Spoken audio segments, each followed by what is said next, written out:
Feiloaki. Hallelujah, praise your name, Lord. Whawhetai koe ke lesi ai a whiona.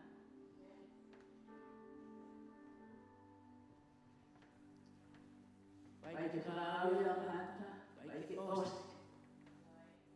Ka whaoa pe ai aho kotoa pe, ko ia mau mo ui ai. Whawhetai ko hanga hamusi ki mau tolu. Pea me he wanu ko ia o heri, nai whau mai e mau mo ui. Malo si su e ofa ai a whiona.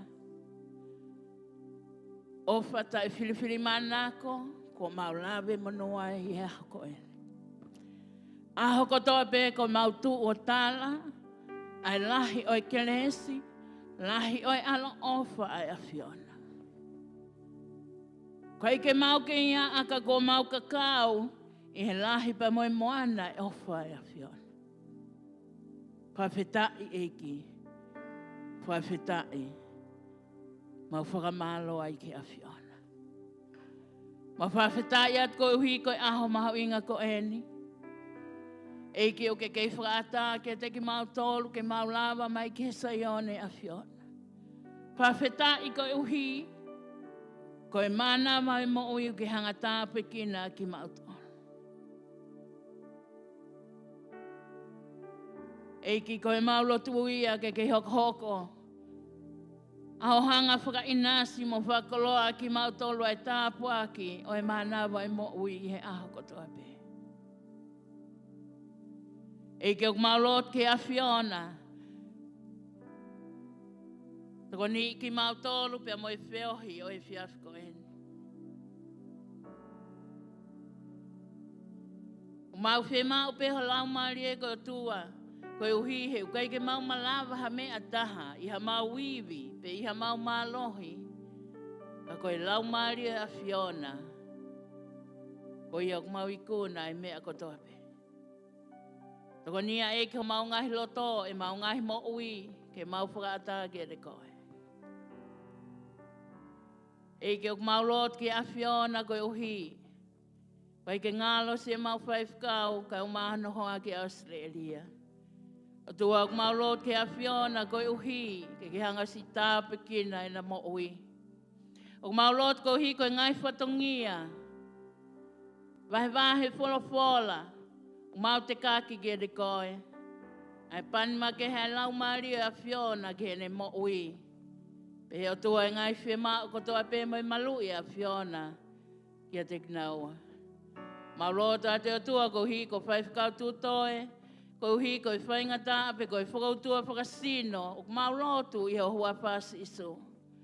Tara mai o malawa he hua whai a whiona ka mau ka lotu a kore ha mea i ho hua wha i o ke malawa i whai whakamo ui. Ko i o mau lotu ke a whiona ai whai whakamo ui a whiona ke o tamai o eiki. To koto e whainga tā i a whakasino ka mau ilo. Mau ilo pau ko whai whakamo ui mo tau kupu o ke malawa e whai whakamo ui. E ke mau lotu ko uhi ko kinau tolo kai ke nau lava mai ko uhi ko ngai whakautua whakasino o mau lotu i ho hoa wha ke a o atu ke te kinau tolo i ngai whaitu o kunau i ai. Whakamo ui ka kato kinau tolo pa ke whakawawe ha taimi ke nau lava mai ke saione a whiona ke mau tu whakataha o whai hono hiki. Ai huafa o e a whiona. Tā pekina kotoa ki mau tolu pe mo ngau e whiafko eni. Tuku pe eiki ke mau whata ki e te koe pa mo lau maari e.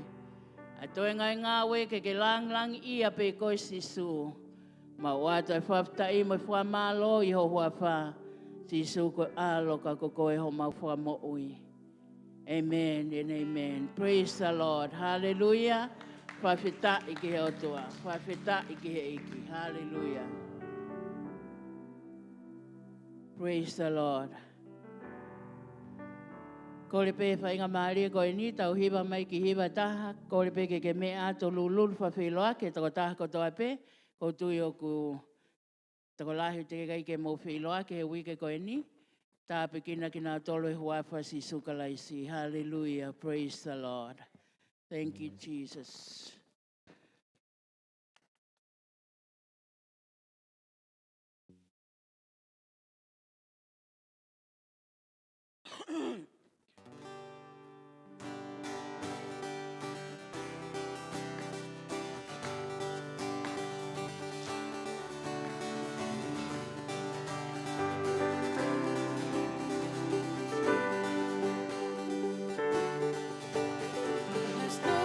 There's no one like Jesus. There's no one like Him. There's no one like Jesus. There's no one like Him. There's no one like Jesus. There's no one like Him. There's no one like Jesus. There's no one like Him. Walking, walking, here and there, searching, here and there, turn around, here and there. There's no one like Him. Walking, walking, walking, here and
there, searching, here and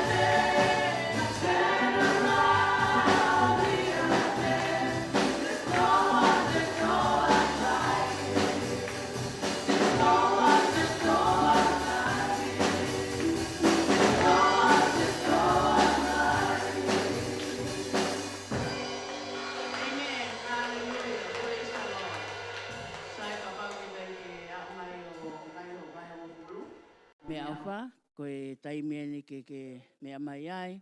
It's time to bring our tithe and our offering. Hallelujah. Praise the Lord.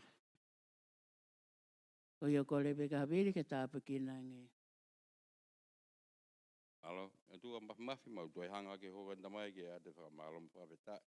Ya fiona he ofa mo tau le dei o fa ke mau ngai mui mau te mai ho ko. Fa veta ke ngai le dei mo ngai tapua. E fa ina sa ke mau ngai family he a ko to abe.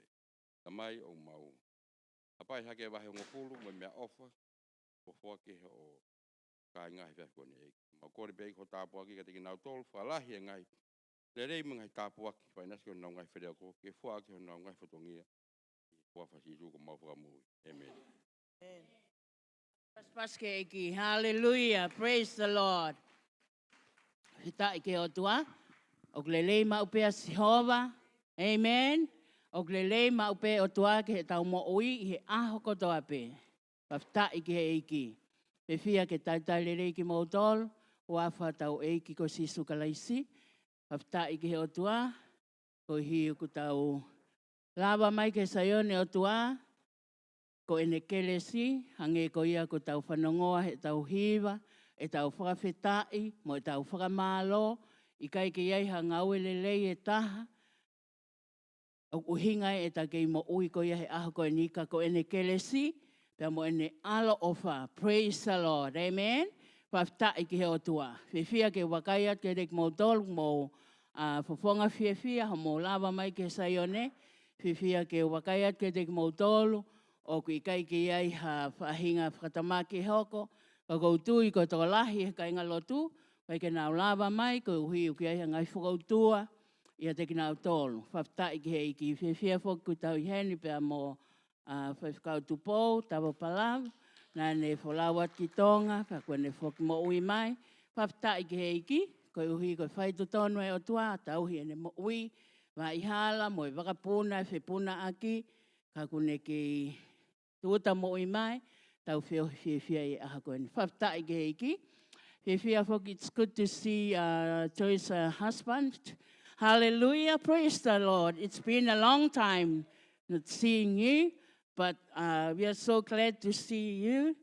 And also, peheki he tō whiwhine koi a Wili, mono family, whaftai ki he o tua, peheki he whanau koi a Awai, whawhetai, moki mō tōlu ko toa pē. Kai ngā lotu, whiwhia, i loi koe misi koi e aho taha, aho e ua, pe koe sāpate taha, sāpate ua, and also Lesina. Remember, I didn't see you last week, you said? Praise the Lord. Hallelujah. Praise the Lord. Still single. Hallelujah. Praise the Lord. Whawhetai ke o tua Lesina, koe taimi koe ai o tua, to tonu ma upe ia. Okay, it's not too late, it's not too early, but perfect. Amen. Hallelujah. Whawhetai ke o tua. Whawhetai ke he iki. Ko ia ko amanak lelei pena mo mao ha aho, ha wike whiwhia, wike tāpuaki, ngai wike koin ko tau situ apa me ai. Tau te amanak lelei foki ki he ngahi lelei, ngahi tāpuaki o tua whainasa ki tau tolu he ngahi wike koini. Nge koia koe mea ko mo mea ai, polau atu e whawhikau he neri ka māmino neti ki Australia, i he wike koini, ko hui koe whakataha, whakahoko, i sene. Pea ku kau whoke e tangata iki, I think mahau tu oua, o ku kau i he kau guest speaker ko ia i whakataha koeni, a conference koeni o whakahoko. Ko ia, o na ngalo ho mo ngai lotu, ai waha time koeni, just only for 1 week, they're gonna come back this Friday. Then a whoki mai pe i he whalaite koeni. Pea ko ia, o na ngalo ho mo lotu, a ki naua, pe he whoki a whaifkau tu toe, ko hui, ko e whakautua whakasino, o kumo uai, ai tamai o eiki koe ni. O na ngalo mo ngai lotu, mo kina tolu ko tui pe, o kuto e iai e ngahi, whakautua, ko hui ka whetongtong ko ia ea, a whaftai ke he iki ko koen moau, o mai he iki, ta ke mo ui lelei pe, ko i ke ta puke, ta hau ki saione, amen? Oa te ta whakariari ake ngahi maunga keresi. Ramai ke oa te tausi ake ngahi maunga keresi. Mo ilo, e iai taimia, te whaamke ke toi aru ki saione. Koe taimien, praise the Lord, amen? Rolo tonga ho ke lava, whakauri, hao mea lele, iai taimia, te ke whaingata ia koe ke toi lava, kau ke whakaamua ke hao, ka kua i kai. Ko ia taungawe aonga ke taimi ko ia, mo uirere o mai e hotua. Amen? Tala mai koe se tuata whaitotonu, o ku kau ia i he mea mahau inga, ke tau ngawe aonga aki, ai mo ui. Praise the Lord. Amen? Whafta i ke hotua. Kai ke, koe wike koe ni, please, ke mo whanongo, whalelei, this coming Sunday, there will be no church here. There's a combined church, this coming Sunday at 6 o'clock, 6 p.m. Ko ia koe sāpate koe ni, oua na ke lava mai ki heni, o ki kai ke whai ha lotu heni, o whai ai lotu whakatahataha ki he siasi ko ia o Brian Tamaki, i he Destiny Church, i Manukau. I mui he o kia at the back, there's lots of paper like this. Is an invitation for all of us. Please take some, take heaps, and give it to your friends, to your family, for the invitation for this coming Sunday. O kia whakaamo, pia mo e kore atu, o kia ai pepa he whakawhe, tō opa ke alo moia ka pau o kia hau whamiri, koe whakaamu ki he kau Pasifika. Ki tau tolu kau toi kaurelei pe mo kau muri, ke nau lava mai, koe uhi he ukia e mea mahu inga, o pu whie mau ke tau whanong ki ai. Koe kore ko ia tangata ik Palestini, e tau whaiwhikau, ko ene whakaamu, ko whamea pango ia peo kai ki hen katoa siasi, kai sai pehe te whetu take pehe ke te kinau tolu ke whakahoko. Ko ene whakaamu ke tau lava kotoa ki ai. Oua nā ke pehe ko whai ko eni a e tau, kai ke whai e tau lotu, pea ke mālo lo koe. O ku kore mai a tangata iki, ka taki ke tau lava kotoa ki ai, koe uhi ku mo osi mea i kotoa pe o ku kaufo ka Brian Tamaki i he teu koen ke whai ai whili. Ka inga, o ku mahu inga, koe uhi koe ngahi mea koe au tau ilo, ke mea koe au hoko ki he pureanga ko eni. Mahu inga e tau sio ki he tau whanau, i kai ke ngata pe he tau whanau, ka ko tau hako, tau whangamokopuna, tau ofa ia te kinau tolu pa ke tau whaiha mea. Kei ke tau lava ki tau tolo alu ke wharea rea. Ko o ofai i ho o whili whakapoto-poto ki a teke nau tolu ke nau alu ko ia o ave ho tau reo pa moe mo oni e wholofola i otua. Koe ngahi me alahi i he ngahi lao ko ia o whakahoko i he pureanga ko ini o whawhepaki ia ki he wholofola i otua. Pea ko ia o ate kore ki a teke mau tolu koe ono o whakahoko ai lotu. Asi kotoa pe ai tu asila mo e taimi, o mea kotoa i he tohi ko ene o mai ko eni, ko ia o mahu inga ai, ke to'o ha o tohi, i lai pepa alu moia ke sio ki he tu asila, ko hi o whai ai iki o ngahi mea ko ia o whakahoko.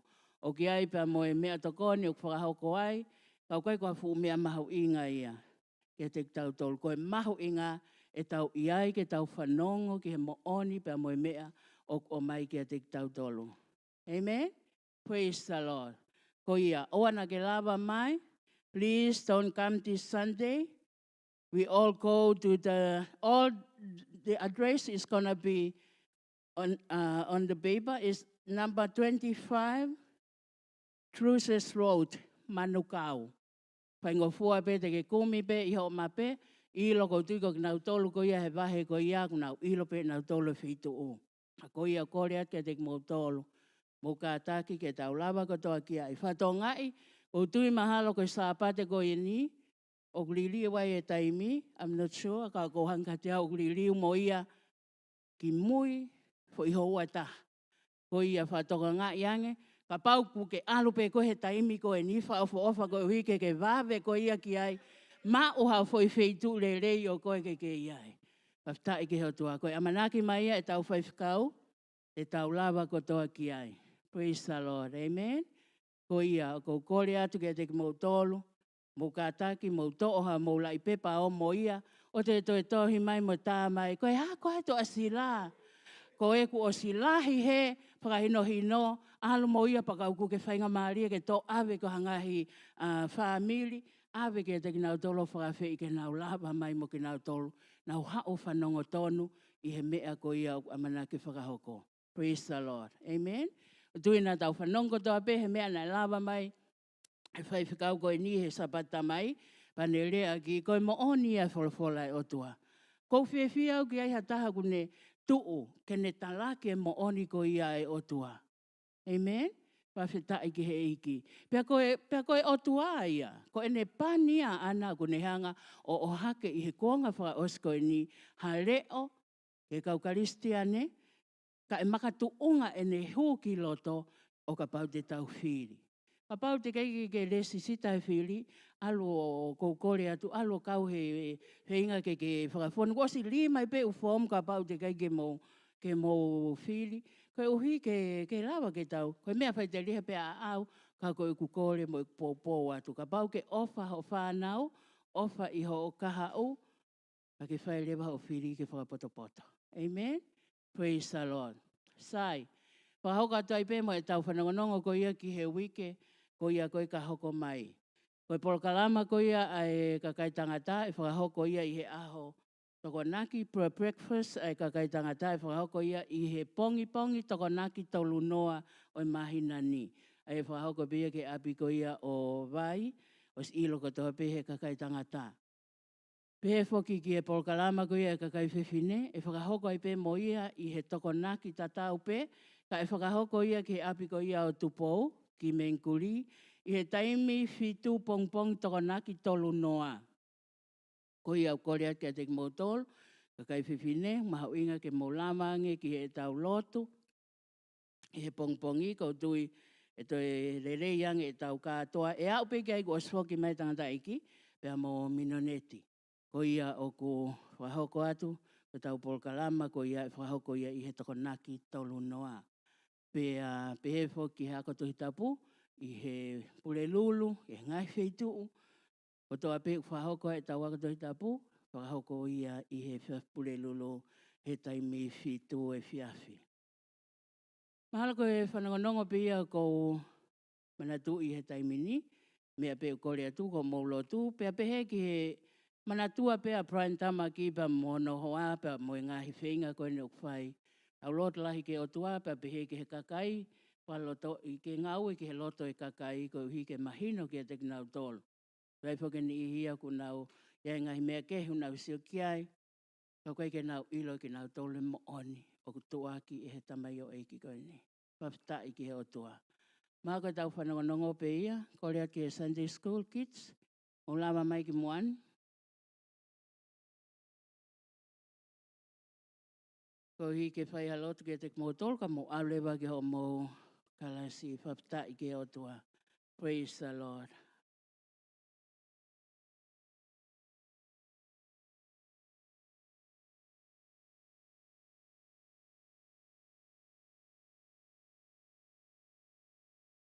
Korea katupou, please ke hao tāpa ki e tau whanau, i mua ke nau alu ko ia ke he nau Sunday School.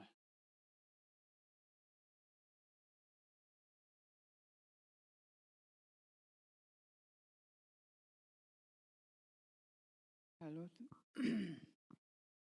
Ta mai mau whamalo ka te koe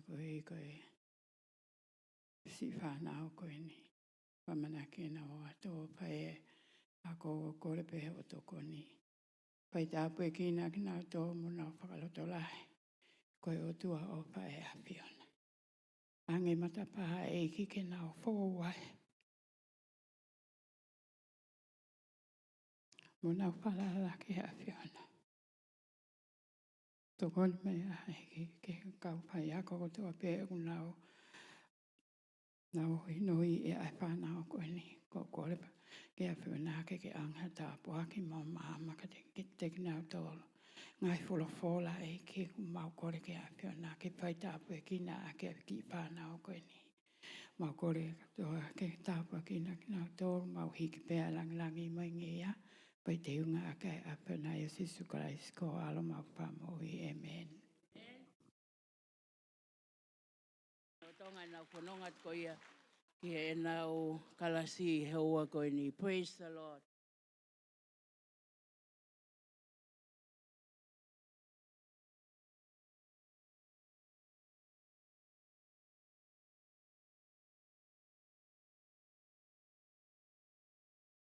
Praise the Lord. Pafta i ki he otua.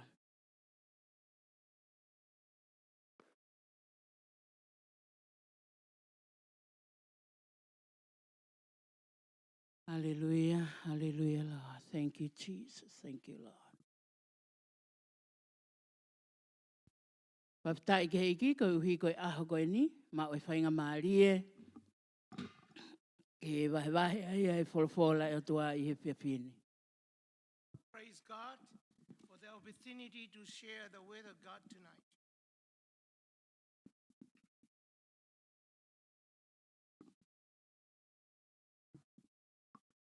I he whiawhine a ko whaamu ke o Wahe o whekau aki mo ngahi mea tau. Tonight I will share some of the weapons, the war weapon. Ngahi mea tau pe koe ngahi maftau lalahi e ni ma whakalau maarie o whe mao ke tau ngāue aki i he kuonga wha osko eni. I will share about 5 weapons. It is available and is make use for us to use in these days. Koe uhi he tau whakatoka ngai o ku alu ai taimia ke toi kovia ngea ngahi aho. Because we are taking notice that going days by days is going to be so hard and so perilous time. Ko alu ke lau pehe kakaia ai kovi koe lelei, pe lau e leleia koe kovi. People are counting bad is good, and some of them, the people say good is bad. Pe koutui o ku whe mau au pito ia e he o tua ke tau iloi. Mo tau ngawe aki a ke tau tolu koe whanau ai o tua ai ngahi mea tau mahu inga nguneanga o mai i hene polpola ke te tau tolu ke tau ngawe aki. God well known, and He's seen us. We all need those kind of a weapon that we must use. Koe uhi ke tau iloi o kiai e malohi, o kiai e mawhai, o kuaki mai he o tua ke te tau tolu ko ene whanau. Because we know that we have power and authority from God. Koe as the mea ia children of God. o kuaki mai he o tuaka o ki kai koe lirifia, o ki kai koe loto sii, ka koe malohi o wha pia moe loto ko ia o wha poto pe koe ata This mai. is what God has given to us, empower us and give us power and authority, but not fear and doubt. Pea koe ia o mai he o tuake a te tau tolu ke tau whakawhepaki i aki. Ai ngahi mea whakalau maari, ai ngahi mea whakatua sino, o tau whianga ngai mo ia, o mai he o tua ai ngahi mea tau koe ni ke tau ngāu e aki. So this is the thing, this is the world weapon that God has entrusted to all of us, that we must use it in these last days.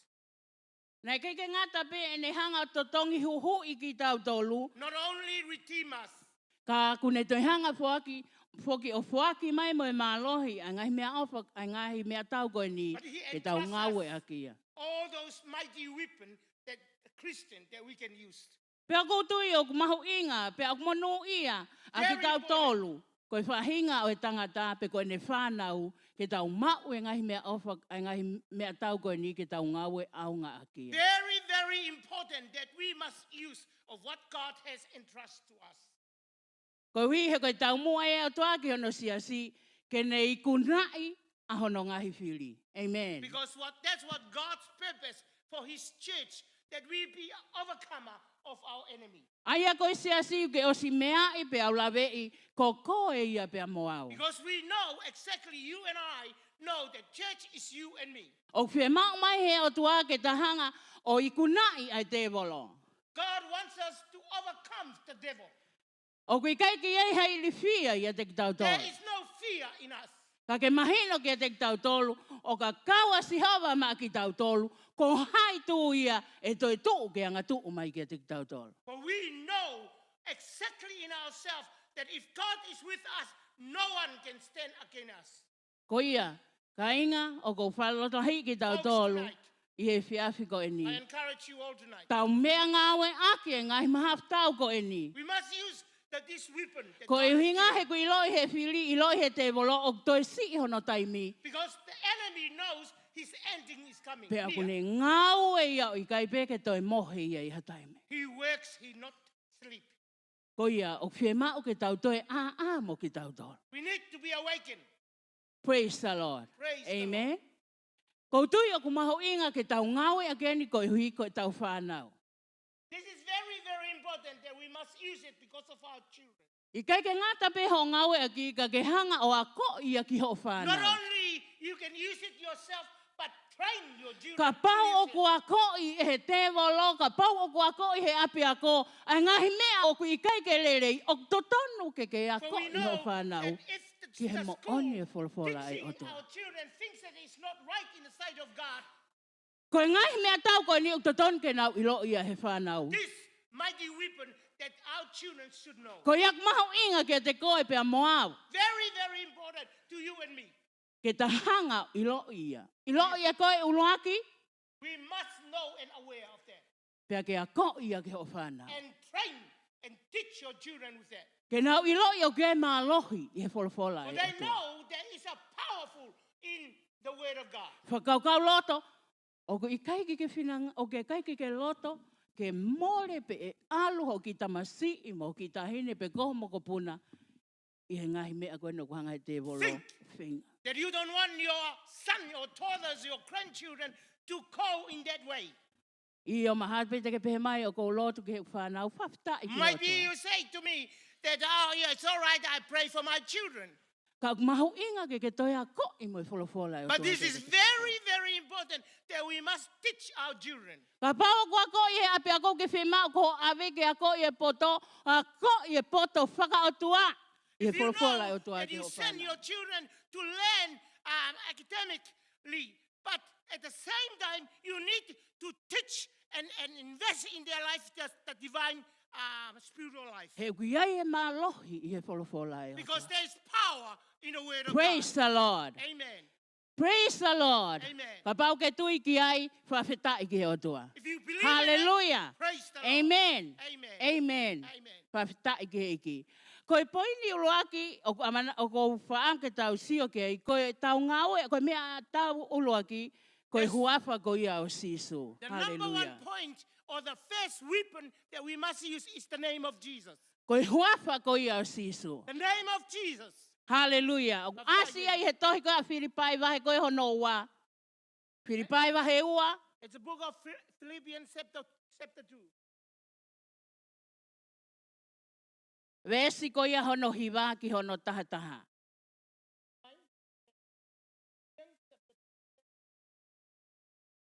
Pea ko ia ko hake aki ia he o tua o lahi au pito.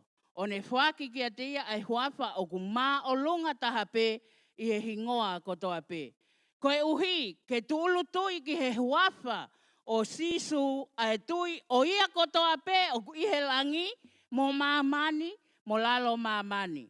Pea ke whakaha e lelo ko toa pe ko e ki a sisu kalaisi ke o ngongo lele iai ai o tua ko e tamai. Ko Filipai wahe ua ves hiva ia ki he tata. Chapter 2, verse 9, start reading from 9 to 10. It says here, wherefore God also has highly exalted him, given him a name which is above every name.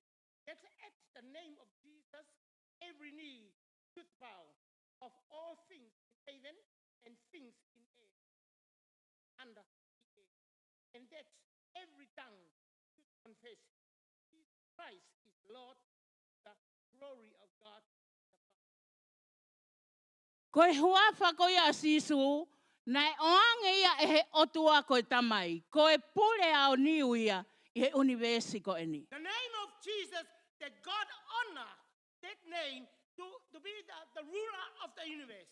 O ki kai, nai kai ke fuaki e he tangata, pe ko hatu i But not whakakakano. given by a man or woman or anybody. Ka ko e wholofola ko nā tau lau na e fuaki ia e he otua ki he eiko sisu But the kalaisi. word we were written, that was inspired and given by God. Kono mālohi ko uhi, he kui kai ke tu iei ha huafa ia, e toi mā o lunga ange i he huafa ko ia o sisu. It's so powerful. The name of Jesus Christ is so powerful. There is no other name like this name. Tala mai pe e tūlu tui, ai tui koto ape. Every knee shall bow. Ko e matakari koto ape te nā wete ki he huafa o Every sisu. tongue shall confess. Ko e to mea Jesus. iau tau ilok mālohi ai. That's why we know. Ko e it's whaakia ai o powerful, tua. Because God given him. Pe au this name, whakaha pe ia hene wholofola. And it was written and Whakawheta in his i ki he o word. tua. Praise the living God. Ko e uhi e tūlu tui, ai tui koto Because ape. every knee shall Praise bow. the Lord. Hallelujah. Hallelujah. Tulu tui ki he huafa o Every sisu. knee shall bow Praise the unto Lord. Jesus. His name. Hallelujah. Ki nau tolu koto a pe he langi i mamani. In heaven Mo i lalo and in mamani. earth and under earth. Praise the Lord. Amen. Praise the living God. Kai ke ngata pe he whahinga o tangata. Koe kau angelo, koe kau tevolo, under the Not lalolangi. Praise the all Lord. human Hallelujah. beings, but the angels Praise of the heaven, Lord. they bow Amen. to this Amen. day. Koe Praise me the Lord. ayok mahawinga ke ke ako iki ho whanau. This is why it's very, very important Koe that you uhi. teach your He e children. punou. Pea e vete e lero kotoa Because pe. every knee shall Ko- bow, every Hallelujah. tongue shall confess. Koe malo yu kia e malo hi huafa siso. Because there is power in his name of Jesus. Hallelujah. Praise the Lord. Praise the Lord. Amen. Whawhetai ki he otua.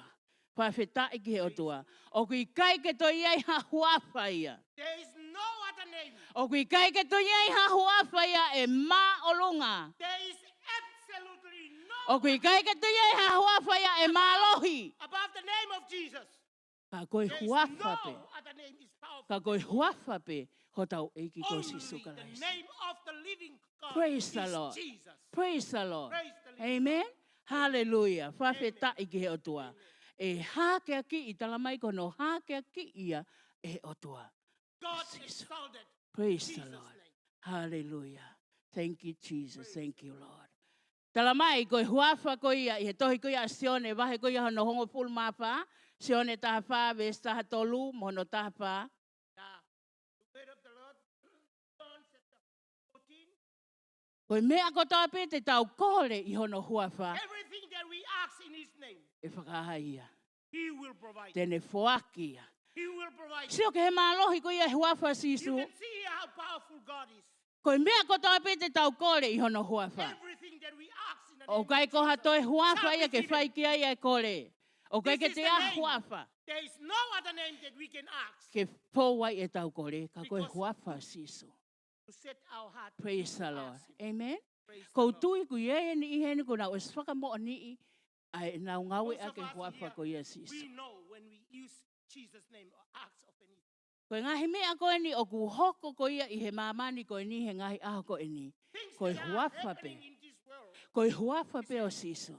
Praise the name Lord. of Jesus. Ko huafa pe o sisu. Only name of Jesus. Pe ke sione wahe ko ia no taha ni ma veso no taha ono. John Asi ai, chapter 15 verse 6. ko hape ha mea te tau kore i hono huafa. Anything that we ask in his name, Ko pau pe ke ni hanga fuaki he mai. will provide. Praise the Lord. Praise Amen. the living God. Hallelujah. Praise. Hallelujah. Kui huafa ia kulahi. It's a big name. It's above all name. Fight the name. Hallelujah. Praise the living God. O kai whake mālohi huafa sisu, ke ne whaka oi, ai maha ke. There is a power in the name of Jesus to heal the sick. I tohi ko ia ngā ue wahe koho no tolu, The book of Acts chapter 3. o kia ia tala noa ai ke tangata pipiki, na talu pe hono whanau i mai There is ana a story mo ene there pipiki. regarding paralyzed guy, man.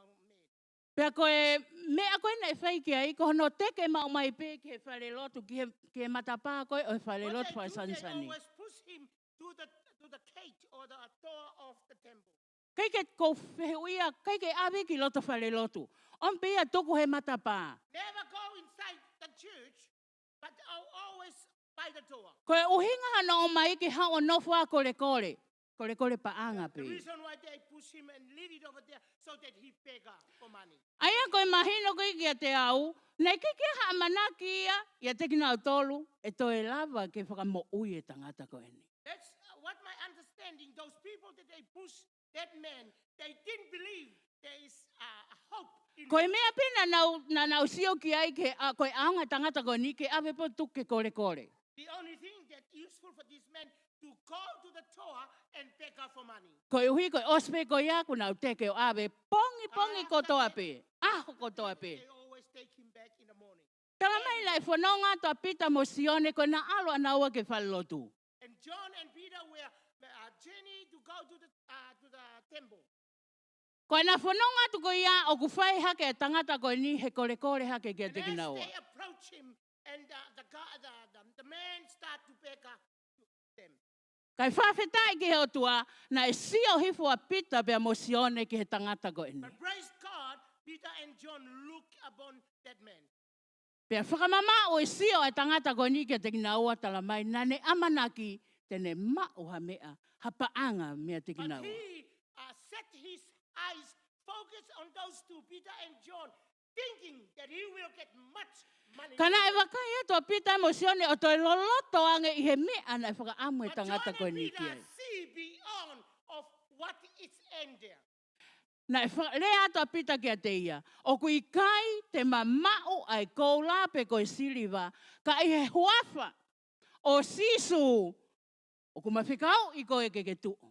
Peter Praise the proceeds Lord. and speak forth to the man and said, Korah and Shiva, we have none. But in the name of Jesus, rise up. Kai ke amana ke tangata koe aho ni hono whakamoui. That man didn't even know on that specific Na e day whaka, koe mea that pina e, this will raise him up. na e whakaukau kia i koe paanga te ualu. Pe koe whiha ni e mau he aho ni. How much I'm going to get today? Mahalo na e mau e ne tola hongo fulu ane afi. O mahalo pe kai ke tae mau tola wanoa he aho ni. Might be was $10 yesterday. Kai ke ne lawe lawe i lo i koe aho e ni hono whakamoui. But this day, this is the Koe day uhi that koe raised huafa from the dead. o sisu. Because Praise of the the name of Lord. Jesus. Amen. Praise the O Lord. kia ni he ni koe ngahi taulahi.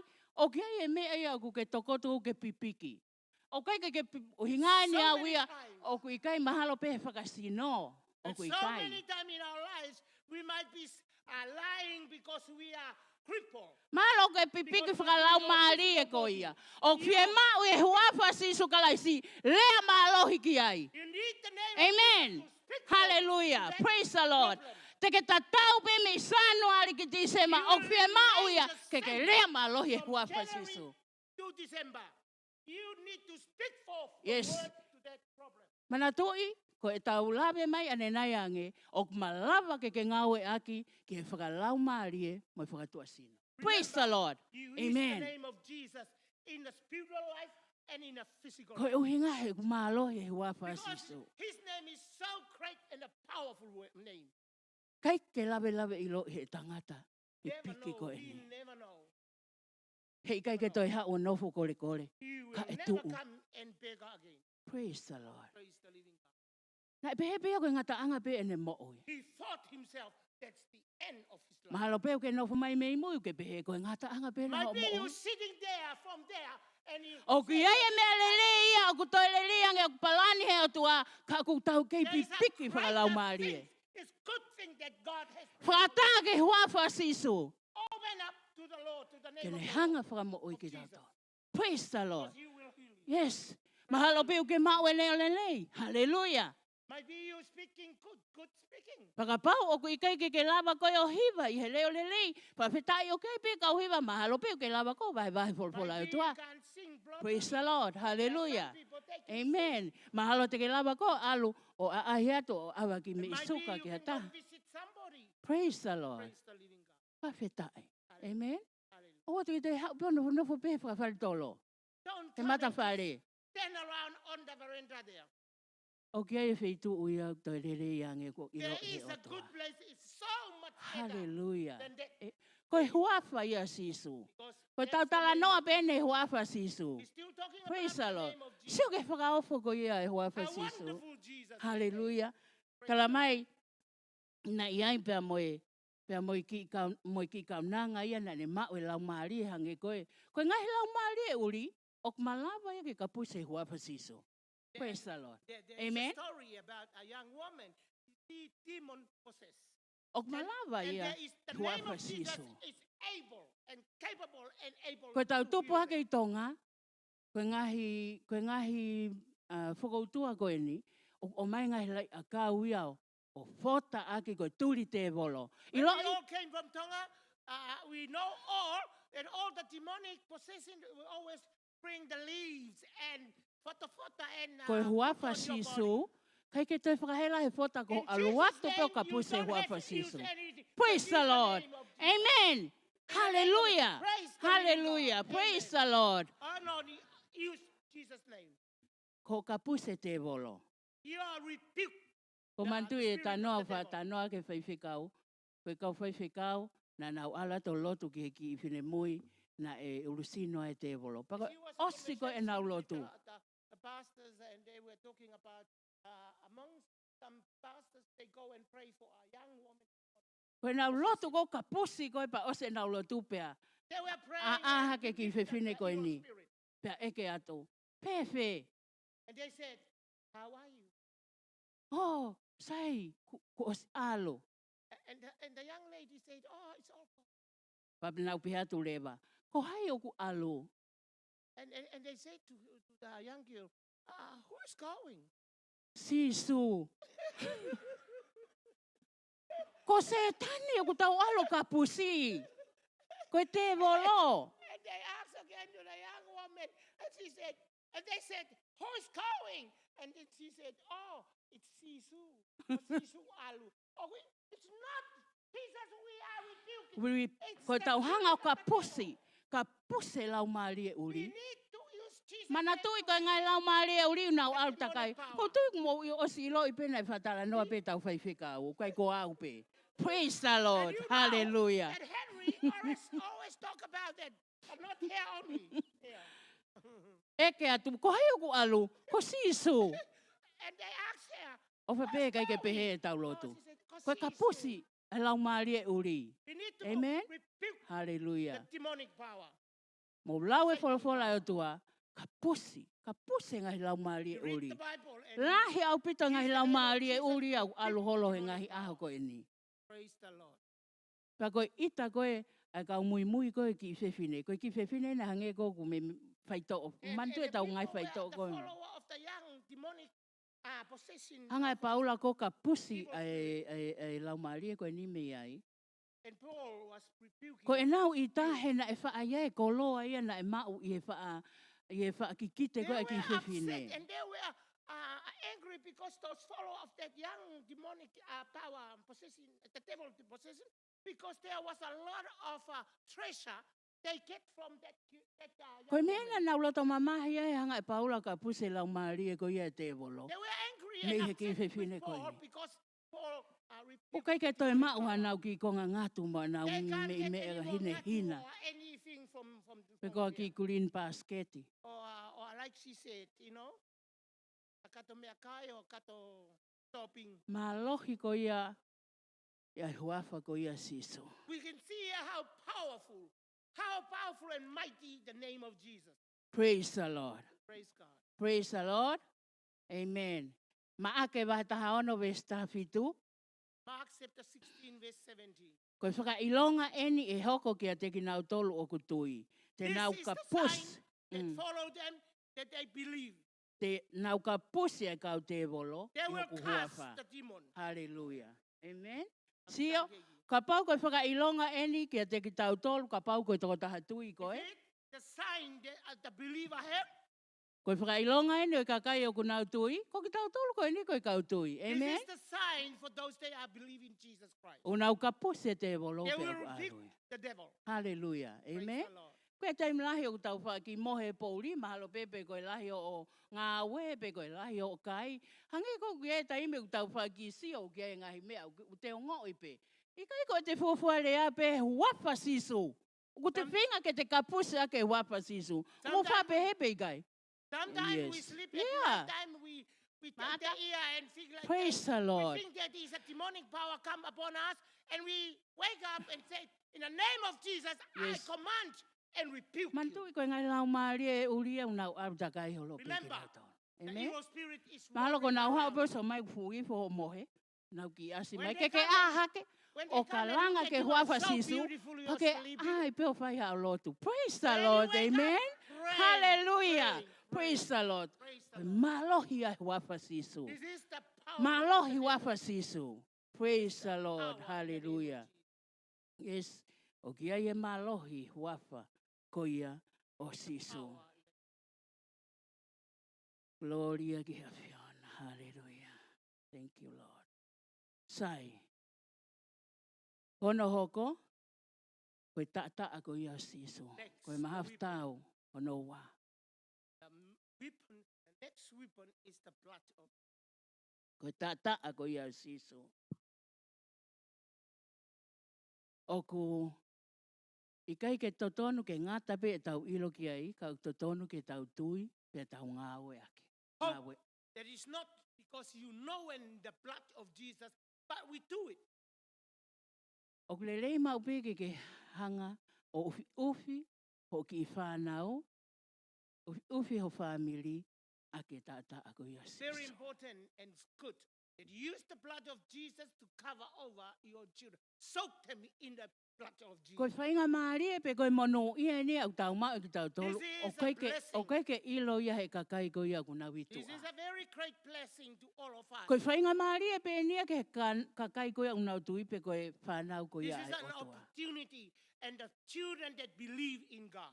Pea koe mea whakaloloma ka pau koe ke hanga o ngā ue a kia ki ho whamiri na This moho is a whanau. terrible mistake you make, unaware of using the blood of Jesus to soak, to put Koe upon ai koe our ke nau children. alu ki he ako o mahau inga, Before they go to school, tamai mo whae, ke Dad and whai e Mom, mea koe. you must put the blood of Jesus upon your Lotu, pa ke children. hiri whake nima, Pray ki ho and lay whanau, your hand o upon them. ofi ki nau tolu a ke ta o siso. Lay your hand upon them and put the blood of Jesus upon them. Ke oua na hanga he whiri o mao e nau whanki mo ui. I And the he ako, enemy will never catch them. ange koe ngahi mea kua ko i he ako, o ki ai pe ngahi mea ia o ki he Like mao, something that they teach at school.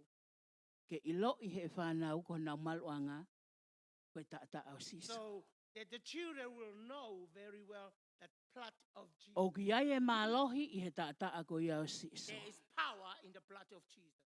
O ki ai e mālohi i he ta a ko ia o siso. There is a power in the blood of Jesus.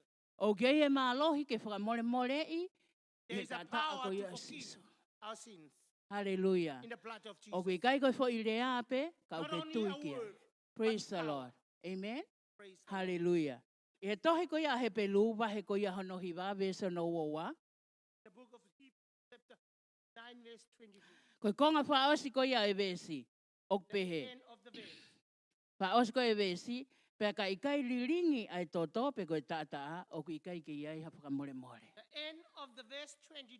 Hebrews chapter 9, verse 22, end of it, it says, but without shedding of the blood, there is no forgiveness of sin. Ulaksione wahe ulaki ves fitu, konga Verse whakaosi. Chapter 7. Ulaksione wahe ulaki ves fitu, konga whakaosi. Pea koe taa o si isu kalaisi, ko hono alo, o kune whakamaa ki tau tolu, mei he anga hala kotoa pe. Praise the John Lord. chapter 1, verse 7, at the end of the verse, it says that without the shedding of the blood, there is no cleansing of our sin. Kune whakamaa ki tau tolu, mei he anga hala kotoa He pe. cleanses us from our unrighteousness. Koe ke totongi e koe hapaanga. You never pay any money. O kui kai ke fōia i ha totongi ha siliva pe ko ha koula. You never pay of a silver and gold Pe ko ha toto a whahinga monu manu. or a blood of any animal. I o he whakawa motu au tala noa ki ai ka koe tau uhinga ki he tata o kalaisi o ku mao tai totongi. Yeah, in the Old Testament, the blood of the animal was, but we are talking about the blood of Jesus Christ. Toki aha whainga maarie pa ke toki lau katoa ai wahe hiwa ko ia o he pelu. If you have time, so take time to read the book of Hebrews chapter 9. I he kuanga ko ia whakau motu a o pau ke whakai e koe hoki mon manu.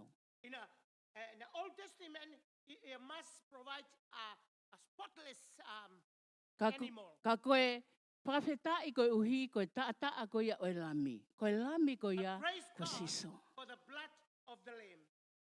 Whaki i kai ki ai ha totongi. He set the blood. Koe ne mahu inga No ia cost at all. ia te koe pēr moa. Because that's how important. Ka inga, o kai ke toi aha totonu ia ke tau toi more i he angahara. Folks, tonight, you don't have to lose in sin. O kai ke aha totonu ia ke more ho whanau i he angahara. And your children not to lose in sin. O whie mau ia ke koe taimi ko toa whainga maari e ko toa pe tala noa ki ho whanau. Every opportunity, every minute, second, hours, you must talk to O your wana children. ke fo i he ai atu o kai ke nau whie whanongo nau Don't tau give ke up. te koe. When you Ko ho speak to ofa them, mo oni ho they're not whanau, listening. o Because hanga you love o your mai ki children. nau tolu, pa ke tala noa You ki te ki bring nau them tolu. around you and talk to them. Wa mahino ki te ki nau tolu ai ta ko ia o e lami e Make sure fufolo aki that they will e nau know the ngai blood hanga of hala Jesus. ko toa pe. or wash O their kui sins ai e away. mālohi i he tātaa ko ia. There is a o power in lami. the blood of Jesus. Se o ne uraki vesi wahi wa kai ki he lami ai otua, ai a kune ave ai angahala a mamane. John chapter Praise 1 the verse Lord. 29, he says, oh, marvel and look at the Lamb who was taken our sins away. Pawheta i ko Sisu Christ ko aloe o tua ko ia ai lami na fuaki o Feiloaki i ene mo'ui Praise the ko living God uhi for Jesus ko ki Christ tau tolu is the whahinga Lamb angahala ko ia o tangata. our sins. O ki kai ki aha angahala e fuulahi ki There's he no sin tata too o big. tua. Kai ki aha angahala ia e fuulahi ke tae malama ke fufulu pe There is whakamole no more sin i too ki he big tata for ko the ia. blood of Jesus Christ. Pawheta i ki he o Praise the tua. living Amen. Hallelujah. Koe ki ai hanga hala oh, There is koe ke no ilo i mai sin e too big. koe. I kai, o ki kai ki ai hanga hala i o hau i he loto mo oni. I he loto mo oni. Absolutely no sin too big. You come with your true O heart ku ke fie to mau God. mo oni e You ta need ta ko i o the siso. blood of Jesus Christ. Ke fufulu pe whakamaa o anga Wash hala your ko toa sins pe. away. Pawheta i ki he o tua. Hallelujah. Ulak pita wahe ulaki ve stahawalu mo tahiwa. First Peter, first I kai ke hui a kia siliva pe koe koula, ka koe lami ko ia o ki kai iai hano ila pe mere a ia koe lami o ku hao haoa. O lak pita vai uraki be stahavalu pe moe tahiwa. one verse. Praha vai taha ua be sa taha o ku iai a ikuna i he taata o lami. Praise The the book Lord. of Revelation says there is a victory in the name of O the ki blood ai of a Jesus. ikuna i he taata o There lami. is a victory and an overcomer in the blood O of kui Jesus. kai ke mālohi te voloia, o ku The mālohi devil's ange, no ai taata strength. ia o The i blood lami. of Jesus got the power Praise the and Lord. the victory Amen. in our life. Hallelujah. Praise the Whafta i ke o toa. Ko tui ku mō mea i ko toa pētala noa ko ia Exodus wahe ko ia no tahawa. Whikau aki ko ia pia moe laka atu, pe koe Passover ke kakai Israeli i he nau And ke we know nofo ispite. all familiar with the book of Exodus, chapter Tahawa. 12. Kai ke tau toi lau ia. Ko tui ku mō osi mea i ko toa pētala noa ko So ini. you are well known today. Ko e tātaa ko ia e la mi he whekau nei oange ke te kino tolu. Ko ia e whakailonga ke wari aki ai matapā ko ia honau whare. Story in Exodus recording of how they were commanded to go and paint the door. Seo ke he mahu inga ko ia e tātaa That's ko ia e how la mi. important, we can see how important the blood. Ke whakailonga i aki ai matapā ko ia honau whare ko i uhi ke ua e whakaauha ki nau To toa. mark their door. So Aia ko i ongo pou ko ia i ta whaaki, i pou pia moe, the post on the side e of ongo the door. pia moe pou ko ia i olonga whakalawa. Also the post on the door. Ko i whikau ia nei oange he o toa ke kakai God Israeli. command they will paint with the blood.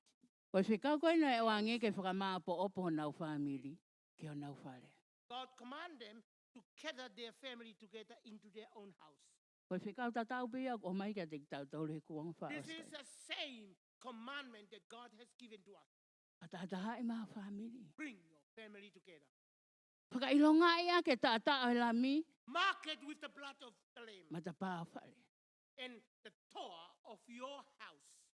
Ko e matapā ko ia te wakaya tu pausia ko e tata a ko ia o whakailonga ia ki The te door that whakalaka I pia. looked down where the blood was marked on it. Whakakaukau loto ange ki ho pohape ko ho ofifine. You think about your son and your daughter. Ka hoko mai, ai whakaauha o ku i kai ke i whare. When the time that God bringing the destroyer.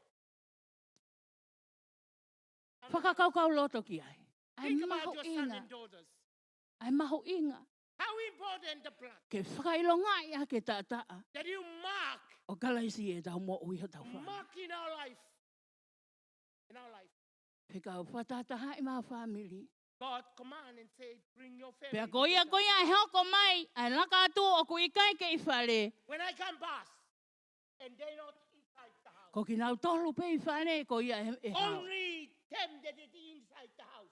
Ko ki nau tolu pe I whane ko I kuas whakailonga ia ke tata a o rami. Only them that are inside the house. Ko ki can nau walk tolu with pe the ia e Lord. hao. Only them that they will be saved. Mātua, o ko whalota lahi I ki mo tolu. Parents, I encourage you. O ana ke tonight. nonga. Don't live O ana ke under the whie burden. marie. Don't comfort in your own living. Tuki pe mo ke tuki pe hono tala I whala o tua. Knock and knock and knock at your children. Ki ho foha The mo word o of God whiwhine.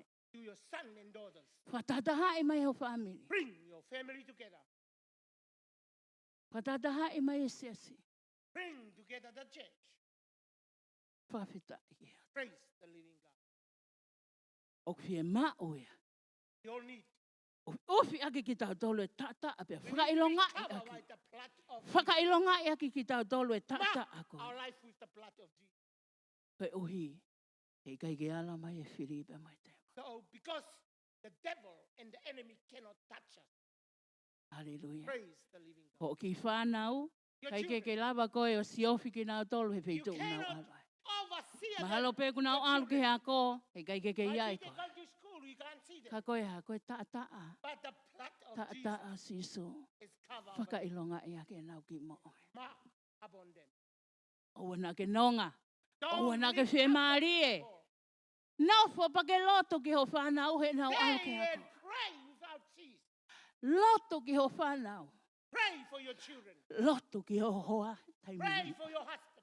O ana ke tuko taimi ke hu mai e te volo ke le mea. Don't let the devil come in. Ke mau ua he naufu he lomi ho telefoni. You become a busy woman Mahalo and te ke busy mau ua he on tā your telephone. telefoni.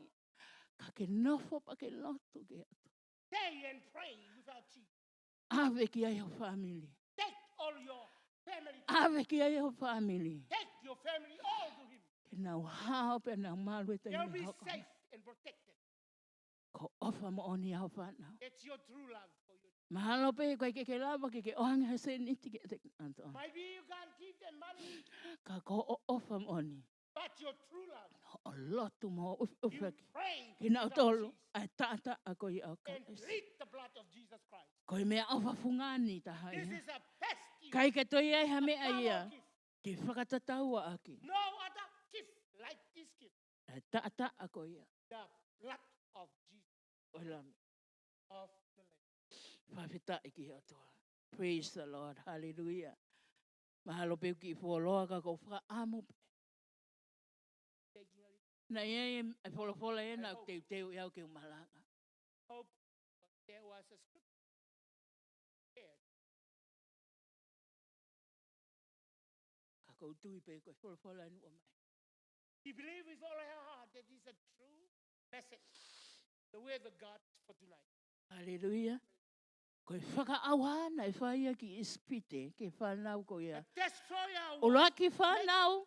to the Ka children kai of Egypt. ispite mo e nau whangamon mano. Ka koe whakailonga i ko ia. Ai whanau Israeli a ke tata a ko ia.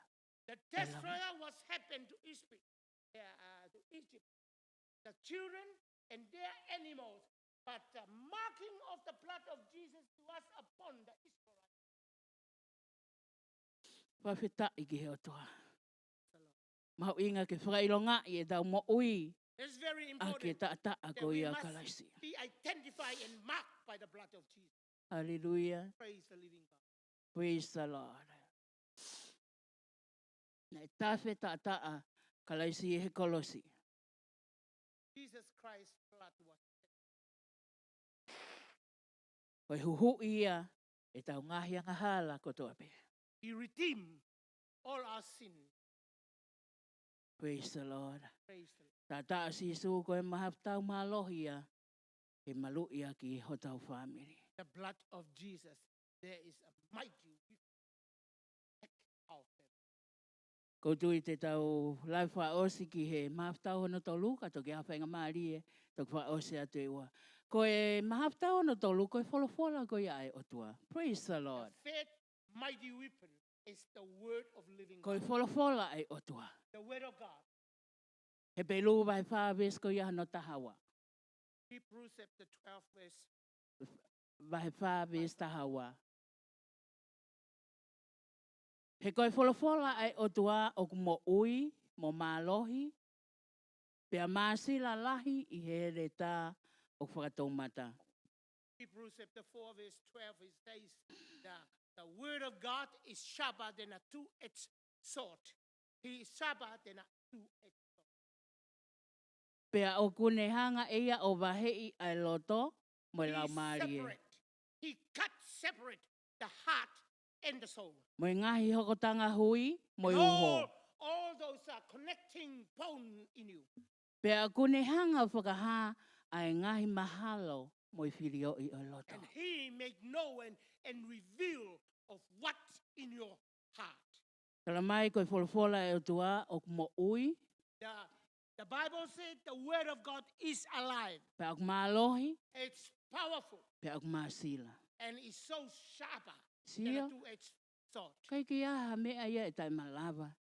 E We he can otoa. see here, all things are possible. Praise the Lord. Thank you, Hallelujah. Thank O ku mahu inga ke tau ngawe aki ai wholofola ko ia ai It is otoa. very important that we must use the true living word of God. Praise the Lord. Toi ko ia mātiu wahe whā.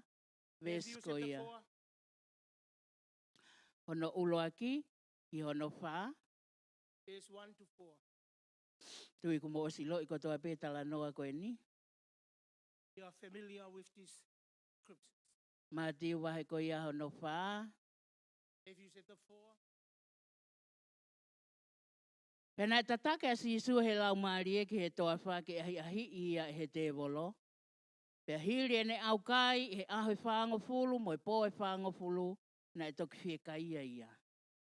Pena e hao ai ahi ahi ki a te ia pea pehe ia. Ka pau koe alo koe o tua, whekau ke he ngahi makani ke nauririu koe mā.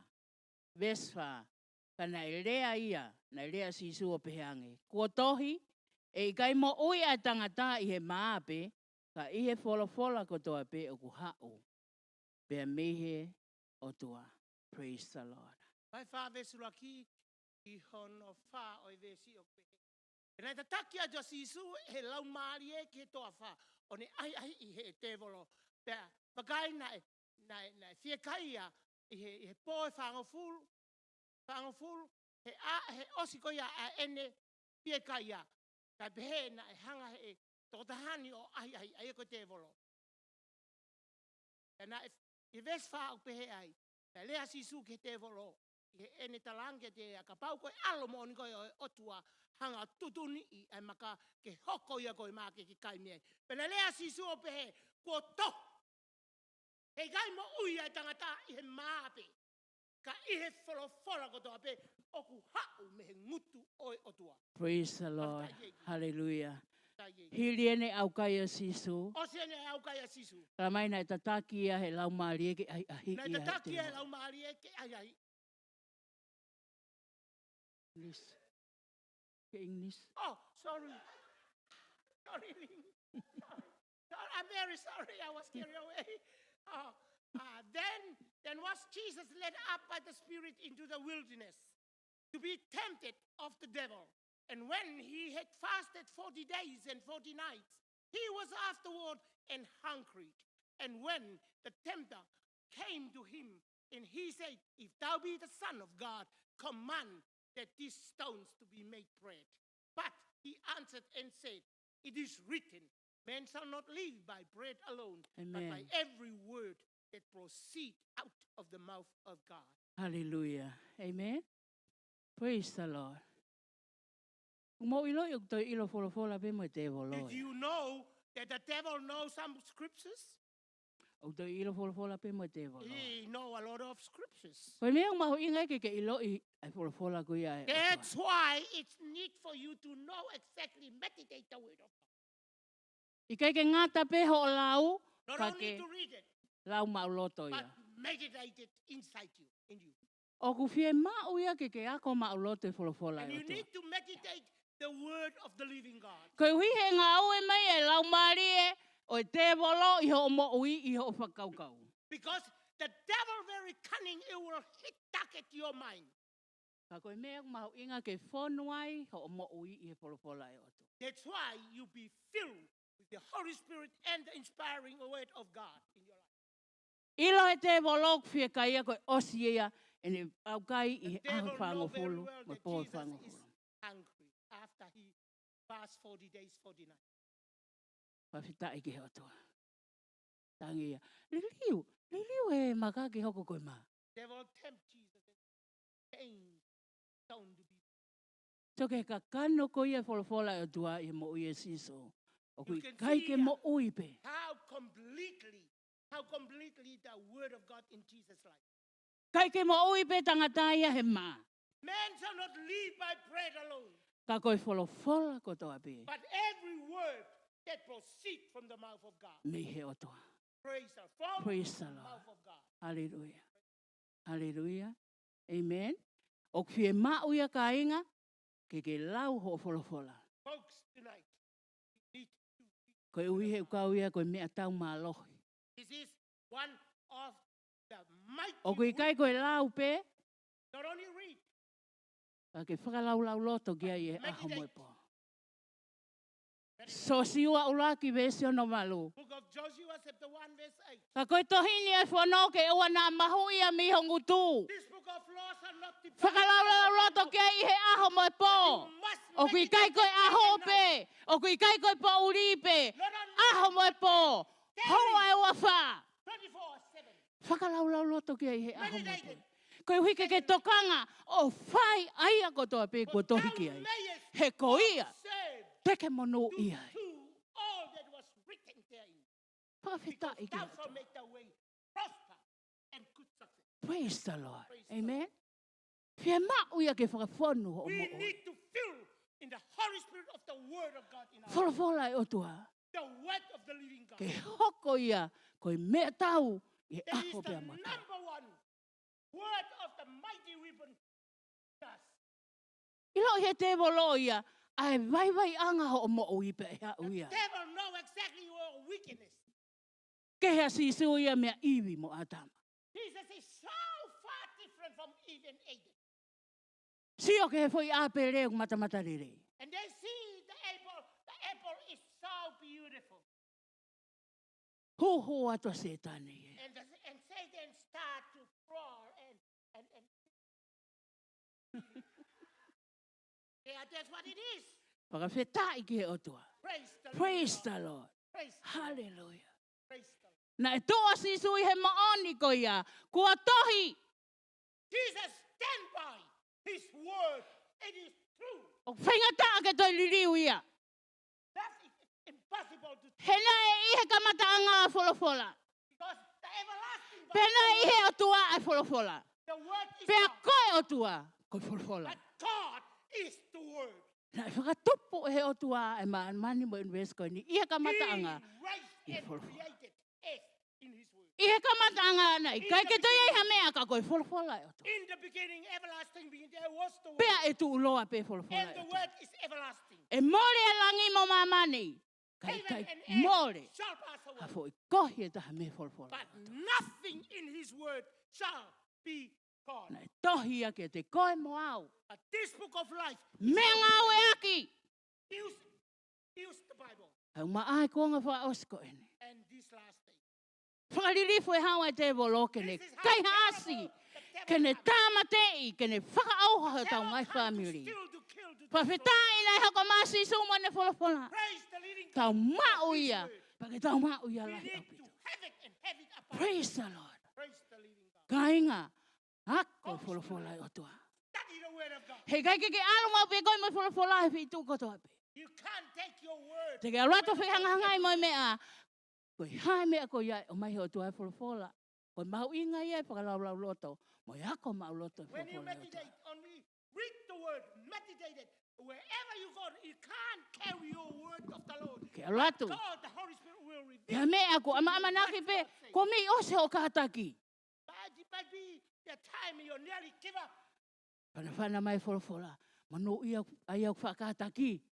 And the Holy Spirit inspired to you the word of God. Seo ke wholofola. Blessed are the ones that have courage to E ngā ue mai e se tane i kahi. Sa tu ko ka whina motua ko e o whina matamu ai ne me ana o whai. You know, Satan can really and say, oh, look at that woman. She's kai mumua. Penga ta ake kātaki. Yeah, it's hard to tolerate. Ako nofo ko e o whakalaulau loto ke wholawhola e o When tua. you meditate the living word of God, Ikuna. Te ke ikuna i e koe. Te ke ikuna i e koe ngawe e te wolok whai. you have overcomer. Praise the Lord. Hallelujah. Whakawheta i ke he o tua. I o nei i he kamata anga wholawhola. Pea he i kai ke to iai ha mea ia. Tēnei ikuna i aki ai wholawhola e o tua. There is nothing, absolutely nothing, to overcome the true living word of God. Praise the Lord. Praise the Lord. Hallelujah. Amen. He kai ke mole ha foi kohi e taha. There is Pea no mei he wholawhola ko ia. or word Ai or o toa. every line or every sector shall be away, shall be destroyed from this word of God. Tau seo ke huhu ko e te wolo. He? You can see here how the devil very cunning. Kone si atu pe koe ku ke foi fie maari e pau pe ke When ngā he ue look atu. at you have lived comfortable. Huhu atu lewa he taim koe. He start to make his way to you. Hu mai he taim koe ke fie maua. You know, the devil I lo ke come fie to mau koe tell you, kakano, e hu mai e te "No, when wolo. the lust of the flesh is in you. Koe hori a kakano. The lust of the flesh, that's the devil Hori really a open kakano. his eyes. Pe mau ke nofo ke wholofola e o toa. Need days, Ke steadfast hanga o in the tau word i of aki God a ngaue mai koe a te wolo o whai ki ho mo oi. to protect you to against the devil, what he's Na ikuna i sisu e ngaue a te wolo. Jesus. Fou overcome i he ne the work of tari the aki devil. ai wholofola e o Because toa. he answer with the word inspiration of God the living. Si o koe ke nofo te wolo. Ves ko no fitu, vai ta tau pe. O mātiu vai wha. 4 verse 7, Pe pehange sisu ki a te ia. Jesus said to him, O ves ni ma. Kataki. Pea to o hake ia he te wolo ki he kolo tapu. O tuku ia ki he tua whale lotu lahi. O ne pehe ki a te ia. Ka pau koe alo koe o tua. Whakatoa koe ki lalo. He kua tohi. E whikau e ia e ne kau angelo ke nā wakai koe. Pea e hapa i koe te ria nā tau ia wa e ia maka.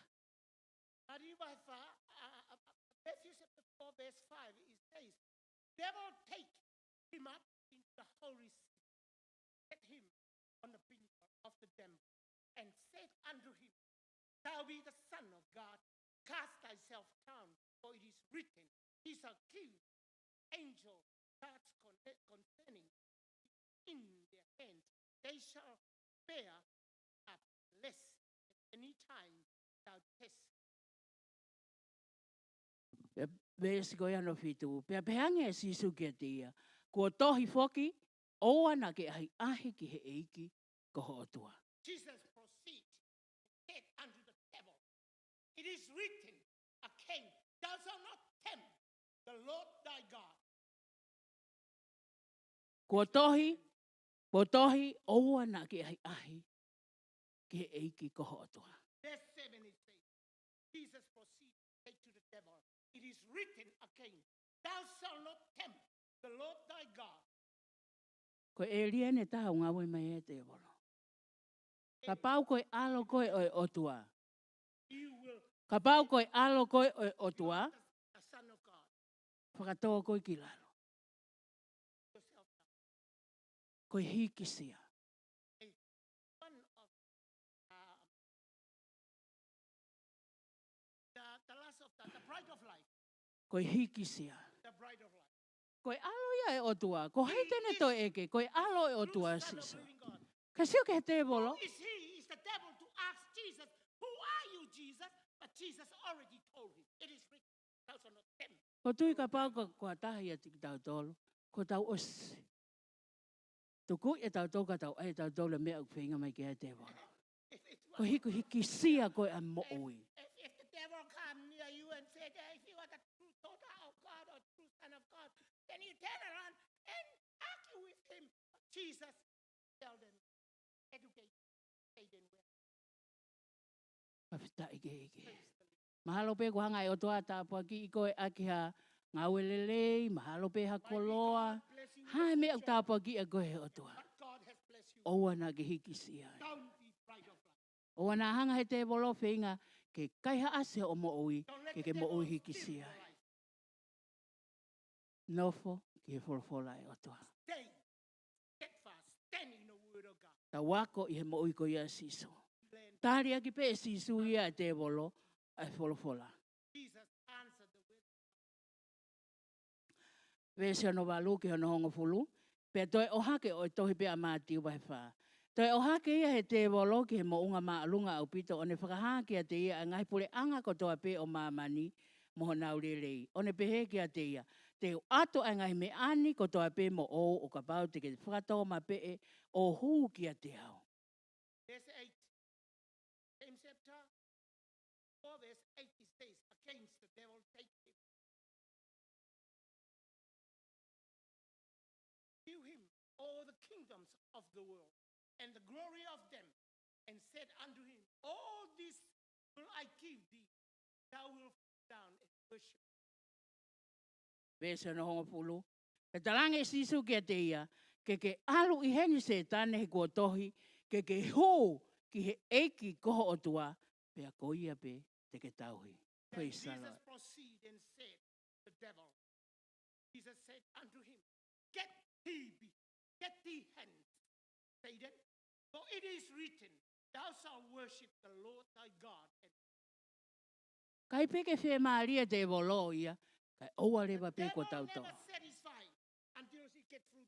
Tala mai na ne hanga awe ene o whakaari, whakafou i he sio ko ia pe koe wakai ko ia e This mata. word here is saying here that the devil always trying to tempt Jesus by sowing and sowing and sowing. Tai milahe koe mea tau tono no ai i he hori ko ia ho tau mata. Fou i he A tau lot sio. of time we fall short because of the lust of our eyes. Ngā ue a te volo. The devil. Koe mea yang maho i ngai ke whakawhonu e tau mo ui i he wholofola e o That's tua. why it's very, O very hange koe mo important ui that ko we ia are filled siso. with the Holy Spirit in His word, Koe hui ke tau tari a ke ngā ue ko ia e te volo. so that we can stand against the work of the enemy. Aia koe hori o e mata, hori o e kakano, mo e lau kau e mo ui pe koe hiki sia, koe mea ia na e tō ai ai uraki o ngā mātua. Because of preaching that and Adam are four. The lust of the eye, the lust of the flesh, and the pride of the hooking everything. E ngā ue mai te volo ke tau mo ui, i he mea ta tau. The devil will come in and test us. Paka ari mai o mata lelei ha mea, koe tau tōpe, koe ia pe a Show us pūre te something volo. so beautiful, so desirable. But when we Pōu, fall, i e tau sio pe koe hori koe ia ha tau mata. and when we fall because of the lust of our eyes, lust of the flesh, pride of life. Ka tau fōu i he mo ui koe ia siso, kua tohi. Kua tohi. Kua tohi. He said, it is written, Koe wholwhola ia e atua, na e os tohi pe ia me he kamatanga. word of the living God was written from the everlasting. I o koe tāria ki he ane awhi, That is the answer for ki you he ahoni, today ki he kahao. and future. Pe hei kai peke toi riri ua. It never change. Absolutely. Koe ngaue a te volo he i kai pe ke mohe a te The volo. devil never sleep. He keep on. E alupe, aluta kai pe He e toi will vilo mai. roll around and come. E toi vilo mai. Will come around. Tāne ne i whakaaha he wholawhola ke mou leo pe a mou whaawakai. No wonder the Bible said that you pray and sober Te lia na lawa e ki mou tolo and e pray. te volo. So that the devil is like a roaring lion coming and coming around. Oua pe te ke You tuku, get caught. ha whainga maari e, Never Ki he allow te any volo. opportunity. pe mo e kina pe koe he lau e wholawhola e o tu. Busy on reading. Memorize pa ke whakalau loto ke ngai ves. Memorize it and meditate. Ui ke tari te ke iaki, ai So ngā that you ue e can, te volo. stand against the willy thought of the devil. Ai a koe ngahi mea tau, mauinga na lahi ene tolu ko tau o slavi ki ai, This is the three main mighty weapon that we are talking about. koe huafa ko ia o siso, The name of Jesus, koe taataa ko ia o the blood siso, of Jesus, pea mo e wholawhola ko ia e o toa. true living word of God. Ai au toi ua, ka pau e toi ei hawhainga maarie, a mui ange ko tui pē te tau a ua te ki ai. Ko uhi he mahu inga, kia te koe, mahu inga kia te au, It's very important to you and me. mahu inga ki ho ta whāmiri, Important to our family. mahu inga ki he siase. Very important to the church. He koe whinangalo i, o tua koe ki whinangalo ke This is the will more, of God. ke more hata. There will be a Paris. Anyone Paris. Pea malama lewa ke vahe atu, ki ho whāmiri, vahe atu ke ho ngai kaunga mea, And you're able to share with your family and your koe uhi he ukai ke whinangalo i o tua, ke more a fo i lau maari eta. Ko ia whatawange ki he otua, whatawange ki he otua ke ne hanga whakanofo wholwhola koe ni ho tauloto. Toi alupa ke toi lau e ngai wholwhola, back and read again. Read. mea lelei koe tau hau ki he lotu, koe tau toi alu ko ia toi lau e ngai wholwhola o mai ko ia he malanga, Very important. o toi ngā ue ia ki ho tauloto. Come and hear the word of God. Go back home. Every day. O kai koe tau hau po fo i whanongo, o sepa tau alupe ko ia, Don't come O just siai listen pe. and go. ka kou whalot lahi ki tau tol ki tau hoko koe kakai o poto. I inspire you to be a wisdom. Tau hao whanongo ke ngai koloa mahu inga o When you mai. come and listen, presence, Tau alu o life hoko of the hoko word of atu. God. Hoko Go hoko and atu. continue. Hoko hoko atu hono ako e wholofola o toa. Continue to study the Ke word. tau mo ui ake. Let your life Tau mo ui ake wholofola e o toa. Pe e tupulaki ai. E tupulaki ai e tau mo Because ui. he will promote you. I he e tau ilo. O i kai ko ilo whakaata mai. Ka ko e tau a usia. The knowledge Ha usia ko ia. and the riches of the glorious name of Jesus. Ai mo oni ko ia e o toa. I he e tau mo ui. Praise the Lord. Whawhita i ki he o toa. Kore peke mō mea ko to haki o lunga, koe ngata anga ia e tau wholwhole e whiawhika ni, ko tui peu ki loa ka ko whatawange peke o toa ke ne tāpu kina ki mau tolu. Ke ne tāpu aki ki mau tolu, i he wholwhola, ka tāhe o toa ke tau whanongi a i he whiawhika hena.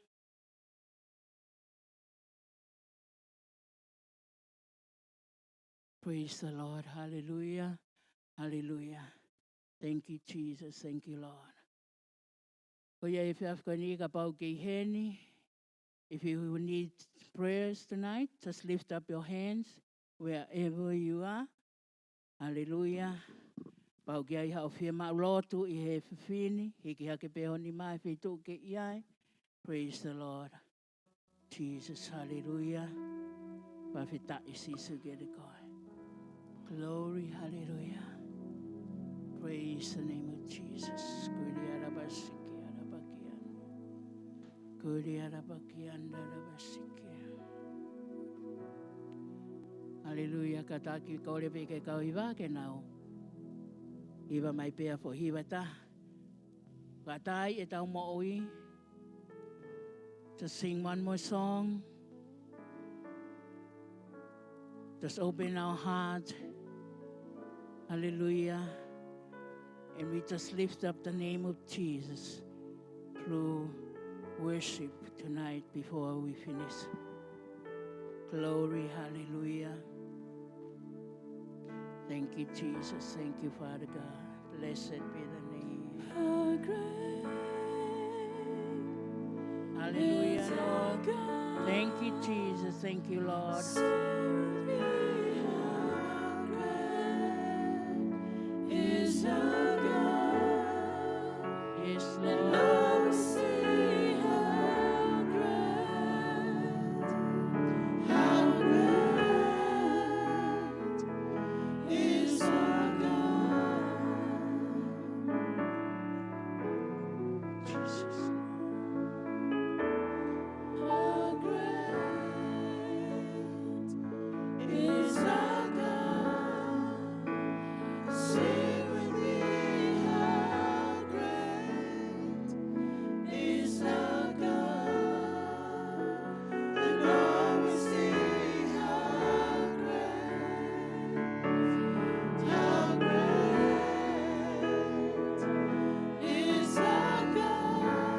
fe maulotu hiki ake peoni mai fe tuke iai. If you need prayers tonight, just lift up your hand. Hallelujah, wherever you are.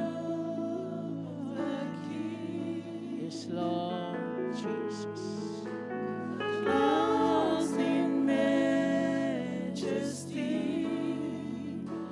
let all the earth rejoice, let all the earth rejoice. He wraps himself in light.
ask Sister Joyce, please can you come and close us with a word of prayer?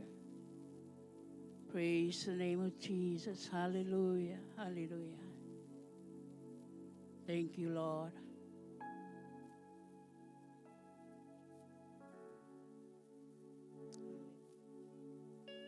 Hallelujah. Thank you, Jesus.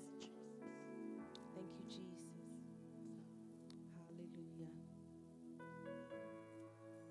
Yes, Lord, how great is your name.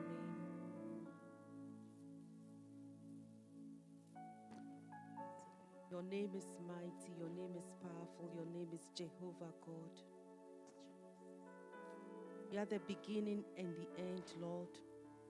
We thank you for being with us. From the beginning of the service to this time, you have been with us. We thank you that you've been rejoicing in our midst, Lord, because your word says where 2 or 3 are gathered in your name, that you are rejoicing. We thank you for your blessings that you've showered onto us today, Lord. We thank you for your Holy Spirit that has given us insight, oh God, Lord. We thank you, Father, for the power in your name, oh Lord.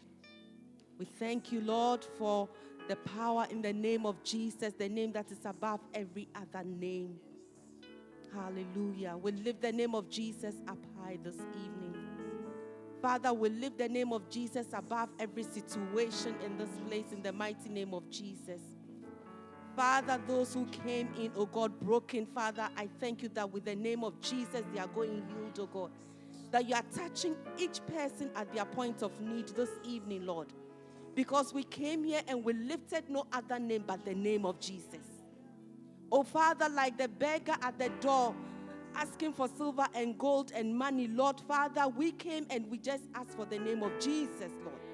So at the name of Jesus, let every crippled thing in our lives rise up in the mighty name of Jesus. Let every sickness, oh God, flee. We rebuke in the mighty name of Jesus. We pray for healing for those who are sick in our midst in the mighty name of Jesus.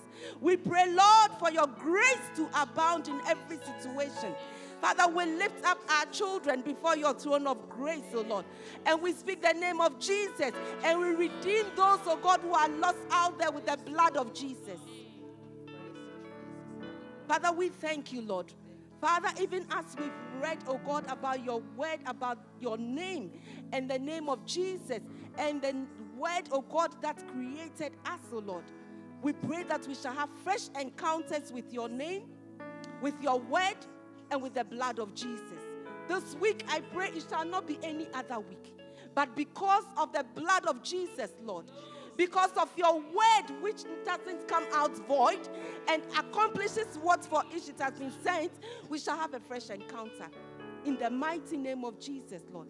And we pray, Lord, that we shall not be the same again. We shall come here with testimonies of the fresh encounters we've had in our lives, oh God, in the lives of our children, in our workplaces, Lord, in our church, oh God. We pray for fresh encounters in the name of Jesus, oh Lord. We thank you, Father, for our pastors, oh God. We pray for your grace, your blessing, oh God. Even as they are not with us today, we know that they are having fresh encounters with you. And they're going to be filled, oh God, with fresh unction of your anointing, Lord. Oh Lord, we pray you are not the same every day. Let us see a different side of you this week, oh God. Fill our mouth, oh God, with good things, oh God. Father, as we are entering into another season, oh God, I pray for your blood to cover each and every one of us. In our going out, in our coming in, oh God. Let the blood of Jesus, oh God, mark us, oh God, because you've destined us for your work in the mighty name of Jesus. May your grace, oh God, Father, abound in our lives, oh God. May your spirit, oh God, Father, fill us afresh, oh God. We give you all glory, we give you praise, oh God. Continue to shine your face on all of us, oh God. Father, we thank you for fresh encounters in your spirit. In the mighty name of Jesus, we prayed with thanksgiving. Amen.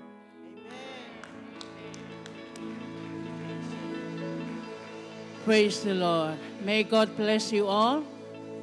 Remember, there's no church this coming Sunday. We all, please grab a piece of paper there, the invitation for this coming Sunday for the combined service down over at Manukau. Manukau, the address and the time, every information is all in the invitation paper. So have a great and awesome week. We'll see you this Sunday. Praise the Lord. Manatu I ke to'o ha mau pepa ke mau alo mo ia tu whaki atu.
Big